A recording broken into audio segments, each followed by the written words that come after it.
Adventure in Pipeman on W4CY Radio.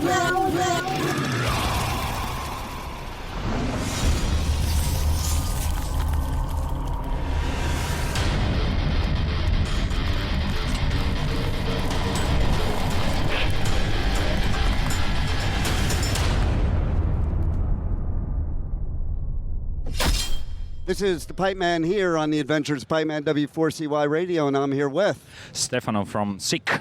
Yes, here at Hellfest, where you just had a sick set. Yeah, indeed. Oh my God. And she commented to me, Nicole over here that's with us taking pictures, she commented to me that you guys look like you were having so much fun up there. Yeah, definitely. It's impossible to you're in the wrong business. Different. You're in the wrong business if you're not having fun, right? Like yeah, I mean, if you don't love the stage, why be there? Exactly. Music isn't about the money. It's not about rock star. It's about pursuing your passion, having fun. Yeah, expressing what you are. Most important. Yeah, pushing out shit all the time. I can say shit in the interview. You can say whatever the fuck you want. Wow. How's that the good way to answer, right? Yeah, that's the best one. It's also the best therapy, I think, for you, the artist, and me, the audience. Anything that's bothering me in that outside world, especially as fucked up as it is right now. There's so much to be bothered about, you know. Oh, last night I was at Exodus, okay? That's nice. I used to see them back in the day, in the early 80s, up in the Bay Area. And it was a brutal pit, and I let it all out in the pit. I didn't care how high it was. I was dripping sweat head to toe when it was over, but it was worth it because anything that was going on out there just disappeared. Yeah, of course. That's the good thing in music. Yeah. And also pushing out all the shit you got. Yeah. Which is the more about therapy, the part, like, which is necessity and living in a healthy way through music. Yeah, people, like, speaking in a mosh pit, people that don't understand or haven't been to something like this, they don't understand that. It's not about hurting and maiming people. It's about so you don't hurt and maim people. Like, you get it all out in the pit, and then you don't feel like beating the shit out of people. No. And actually, there are thousands and thousands of people here every day for 4 days, and nothing happens.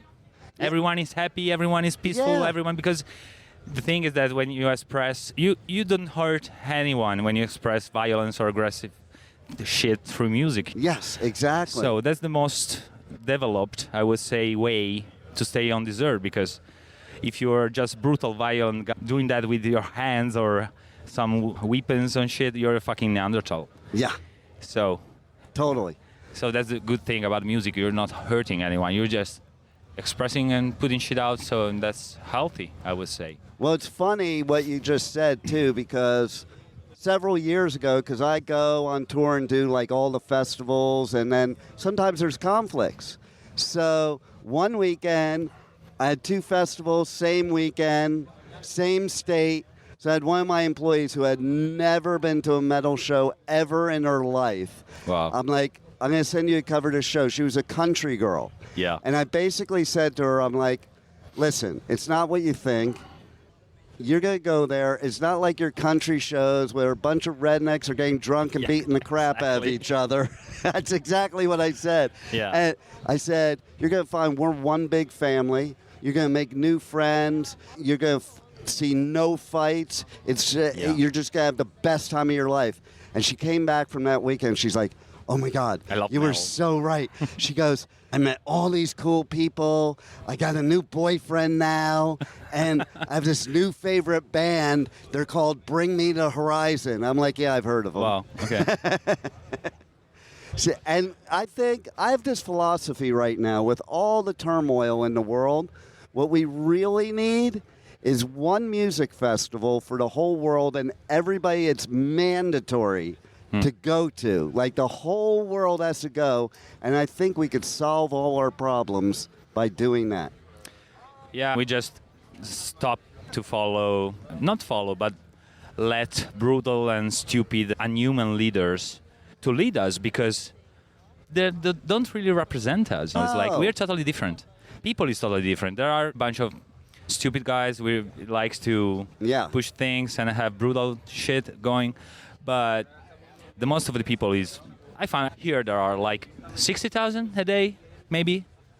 And no fucking one is rude, is brutal, is just and chilling out. Everybody can be themselves. No. They don't have to. If you want to express some aggressivity, you will be in the mosh pit, but it's not a fight. No. It's just reacting to music. And you can dress the way you want. You can dress the way you want. Color your skin doesn't matter. Sexuality doesn't matter. Gender doesn't matter. Yeah. Like nobody is an outsider here. We're all on the inside. Yeah, definitely. Everyone is fucking bro and sister, you know. What got you into music? Therapy. Nice. When I was like 5 or 6, I started playing guitar. And it's been like my mother and my father at the same time. So my day was like coming back to school and spend hours when I was 6, 7, and close the door, my room, and just disappear for the rest of the day. And just every day was the same, and it has been like that since, I would say, now I'm 41, so 35 years. Nice. And I'm now growing up. I'm now, after years and years of music therapy, I would say, and discipline, because if you want to learn an instrument, you need a lot of discipline and practice, and that's really useful to release and to forget everything that's outside that fucking door you just closed. And what's changing now in my life is like, it's not a therapy anymore because I'm now more centered. Yeah. Like, so I need to find a new meaning. It's like my music is really like my parents. So it's like the relationship with my parents changed. Yeah. And now I'm not old, but I'm not a child anymore. So everything is changed, and I don't really know what's now for me, because it has been therapy for so many years. And now in the last couple, I need to find a new meaning, but it's still there. I need that. I need to be on a stage. I need to forget about all the shit I ingest every fucking day. Yeah. And that's the thing. Without music, I don't really find any other option to release the same way my inner world. Yes. Because I need. Otherwise, I would be dangerous, probably. Right? Yeah, because I have so much shit inside. But the thing is that music still keeps the level on a kind of okay. Yeah. And that's fine for me. I'm not looking for any more. I'm not like a child anymore, like dreaming big shit and stuff. Like, I'm really grounded. So it's like a day life companion. That's it. And having fun. It's not really fun. I don't have fun on stage. No, it's more of absence. I'm absent for 30 minutes, for 45 minutes. Like an out-of-body experience. I don't exist anymore. Like, everything is out. All the things that maybe hurt you every day is just gone. Yeah. That's very cool. And you said practice. That was my big problem. I started playing guitar. Wow. And I as a kid, and I just didn't practice enough. I remember Randy Rhoads was like my idol. And then I found out he practiced 8 hours a day. I'm like, I don't think I'm going to. But now, fast forward all these years, my grandson recently, I didn't even know he was that much into music, but he had a birthday, and what did he want? A guitar. So I brought him to... That's DNA, man. Oh, I got him a guitar, and he's sitting down in the store playing, and I was like, holy shit. Like, he actually knew how to play it. And now it's funny because his mother tells me that his sister is so annoyed all the time because all he does is get in his room, close the door all day, and play the guitar. That's it. So it was funny when you were saying that. I'm like, there's my grandson. We are all the same. I think it's just about why you do that as a young guy as well, because it's different if you start at 20. Yeah. Rather than 5. It's totally different. And so I think that it's not just about practice. It's just about losing yourself into something which is not hurting all the time. Yeah. That's totally. What do you think of Hellfest? I want to live here, but unfortunately it's not a city. I know, right? This is my utopia. I can dream about this. Like, this is a perfect city in the world. Oh. It looks like a city, actually. It is. And it's Hell City. They call it Hell City. Yeah, but if Hell is like this, I would definitely go there. Have you seen it at night? Yeah, it's oh my God, it's like you are in hell. Like, it's so awesome. And the thing is that I'm really the guy living in the woods I live in an environment which just got 100 people and just woods all around. So there are 10 people where I live in my area. So coming here it was like when I just go through the door and said, what the hell? This is real. I never saw that much people in my fucking life. Maybe in Moscow. I don't know. Right? It's wild, right? Huge cities, but this is insane. It's fucking insane. It's so good. So good. And you know what? In here, like, that's what I was saying before, like, I don't think the rest of the world exists when I'm here. It's like, I'm just here. This is the world to me. And I do a lot of festivals. This is...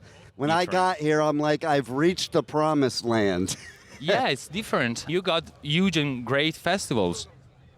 But this is different. This is character. This is a place itself. It's different. It's not like, a festival. Right. A good one. This is a place. Yes. Which is totally different being here. And a community.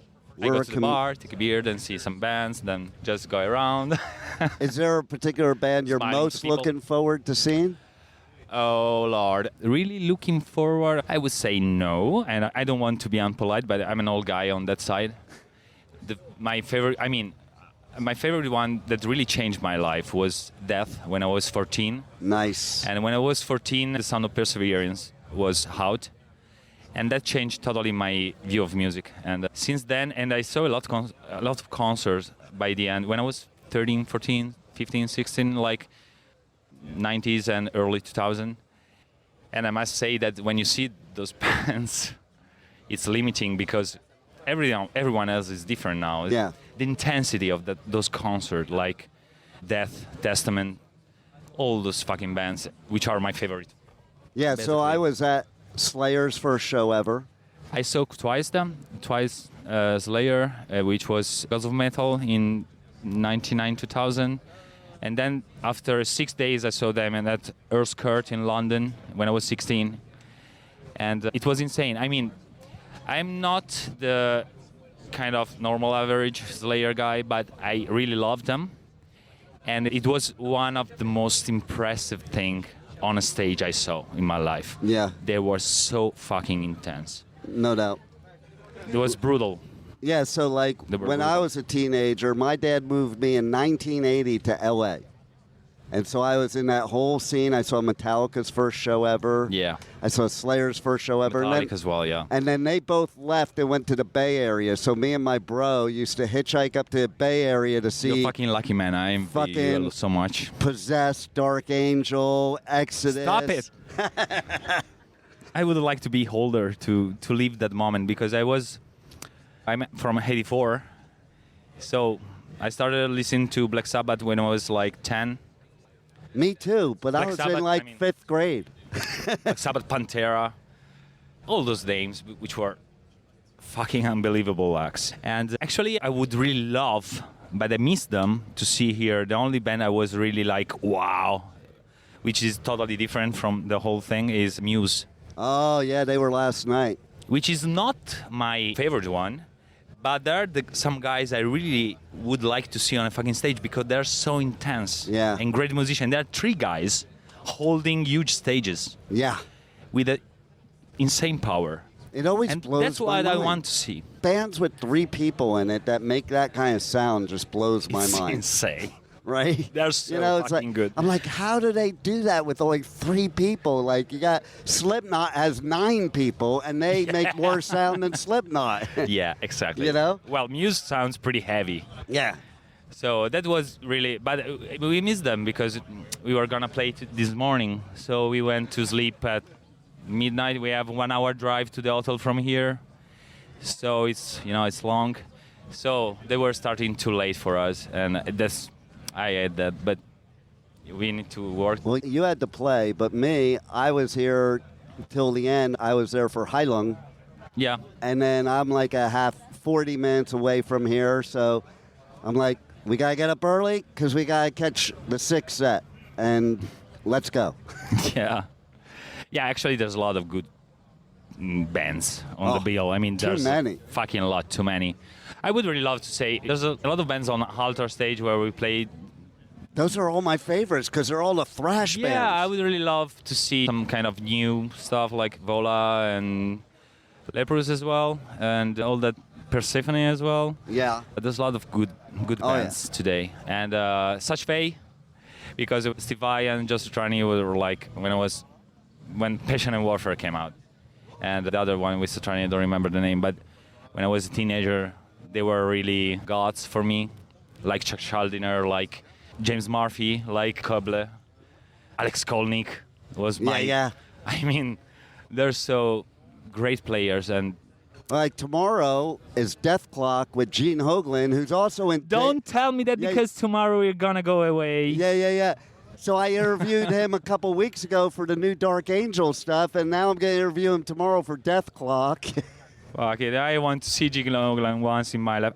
He's the nicest guy in the world. Yeah, I know. I would really love to meet him. I'll tell him tomorrow for you.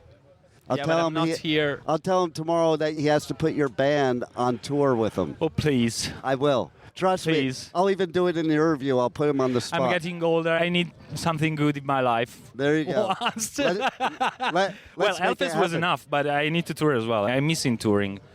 So, because we used to tour a lot. I mean, we tour not just with SYK. I had a previous band which goes like 16 years before SYK. And we tour like 100 150 gigs a year. And now we are like, after the COVID thing, we just stopped.